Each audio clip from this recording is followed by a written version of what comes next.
Fala galera, beleza? Vamos de mais uma videoaula para vocês e hoje falaremos sobre Segunda Guerra Mundial. Segunda Guerra Mundial que acontece entre 1939 e 1945. Alguns conceitos gerais, algumas características de por que surgiu, como surgiram os partidos nazifascistas, né? Nazismo e fascismo, por que eles ganharam tanta expressão e por que a guerra de fato aconteceu. Vamos lá. Falamos da Alemanha pré-guerra, né, o cenário mundial depois da Primeira Guerra Mundial, né, no pós-Primeira Guerra Mundial, é da Europa inteira devastada, a Europa falida, principalmente a nossa querida Alemanha aqui, que estava completamente falida. É por conta, principalmente no caso da Alemanha, por conta do Tratado de Versalhes, o que foi determinado, né? A Alemanha foi responsabilizada pela Primeira Guerra Mundial, teve que devolver territórios conquistados, se desmilitarizar. Resumindo, a Alemanha se deu muito mal com a Primeira Guerra Mundial. E aí acontece que, assim como toda a Europa gastou muito dinheiro com a guerra, a Alemanha perdeu muito mais e ficou destruída. Então esse é o contexto. Por conta de uma Alemanha destruída, aqui tem uma foto emblemática, né, que são pessoas indo fazer os seus últimos saques nos bancos, porque até os bancos alemães perderam todo o seu capital. Então, por conta desse problema econômico e político, houve uma necessidade de reestruturação imediata, né? É por conta dessa necessidade de reestruturação que de fato vão surgir os partidos nazifascistas, né? E aí, com destaque aqui ao nazismo. O nazifascismo ele surge na Alemanha e na Itália, né, para buscar a reestruturação política e econômica. Por isso que eles são partidos políticos, e esses partidos políticos têm dois principais líderes, Hitler na Alemanha e Benito Mussolini na Itália, né? Que são esses dois carinhas aqui, né? Adolf Hitler e Benito Mussolini. Essa foto aqui eu coloquei para vocês como primeiros passos, porque é a partir da criação dos partidos nazismo e fascismo, né? Por isso a junção aqui nazi-fascismo, que a guerra de fato vai começar. Porque agora tanto a Alemanha quanto a Itália têm uma estrutura política capaz de organizar um exército, criar estratégias de guerra e começar a reestruturação econômica. Reestruturação econômica que vai se dar por meio de domínio de novos territórios, beleza? Para que haja o domínio de novos territórios, é importante que haja estratégias. E aí, nesse ponto, Adolf Hitler vai criar uma estratégia bem interessante. Ele vai renovar as alianças que já tinha durante a Primeira Guerra Mundial, principalmente da Itália, né? E aí a gente tem a figura ali em cima do Benito Mussolini, e também da Áustria, alguns países próximos da Alemanha que eram adeptos à política alemã, além de fazer acordos, né? Que acordos são esses? Um acordo New Comintern que ele faz com os japoneses, né? De proteção, de utilização das armas. Resumindo, é um acordo comercial que eles fazem com os japoneses. E a principal sacada de Adolf Hitler foi trazer a União Soviética para próximo de si, com o Tratado de Não Agressão.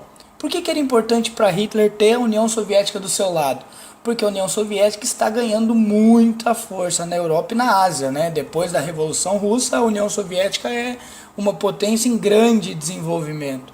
Então Hitler precisava ter esse aporte, essa segurança de que os soviéticos não seriam contra eles e, consequentemente, por eles terem feito esse acordo, teoricamente os nazistas não iriam afetar a estrutura da União Soviética. Feito esse acordo, a Alemanha vai partir de fato para a guerra. E aí, antes de rodar esse videozinho, que é um vídeo de 3 minutos e pouquinho, um resumão bem interessante sobre a guerra, eu quero mostrar para vocês o seguinte. A partir daqueles acordos, aquelas alianças que o nazismo fez, Inglaterra, Estados Unidos, França também criaram, né, os grupos aliados para combater o nazismo. Né? O nazismo foi o mal do mundo aí na Segunda Guerra Mundial. Então, antes de rodar o vídeo, é só vocês entenderem que os primeiros passos dos alemães foi criar acordos, criar estratégia, e a partir da estratégia ele começa aos poucos invadindo territórios próximos, invade a França, toma a França por completo até, depois vem, à medida em que o nazismo percebe que teoricamente foi fácil expandir o seu domínio em toda a Europa, ele vai cometer o principal erro, que é tentar invadir a União Soviética. Tenta uma vez, teve que recuar, e na segunda tentativa foi a pior, e ali, a partir da segunda tentativa de invasão da União Soviética, lembrando que o nazismo fez um acordo de não agressão aos soviéticos, e Hitler descumpriu esse acordo por 2 vezes, e na segunda vez foi pior, porque a União Soviética teve, indiretamente, por meio de acordos, o apoio dos países aliados. Ela, num determinado momento, se junta aos países aliados para eles suprimirem as forças dos alemães, até que eles conseguem tomar o Terceiro Reich. E aí, para quem não sabe, o Terceiro Reich é como se eles criassem uma sede própria para definir as estratégias de guerra e tudo mais. É como se fosse a sede do governo alemão durante o período do nazismo. Vamos com o videozinho e aí eu finalizo com vocês logo em seguida.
Então é isso, galera, um resuminho para vocês aí, bons estudos. Se tiverem dúvidas, se tiverem sugestões, deixa um like no vídeo, coloque nos comentários aí as sugestões, as dúvidas. A gente se vê por aí, grande abraço. Quem não é assinante, canal História em Alta, assina porque sempre tem videoaula para vocês. Grande abraço e valeu!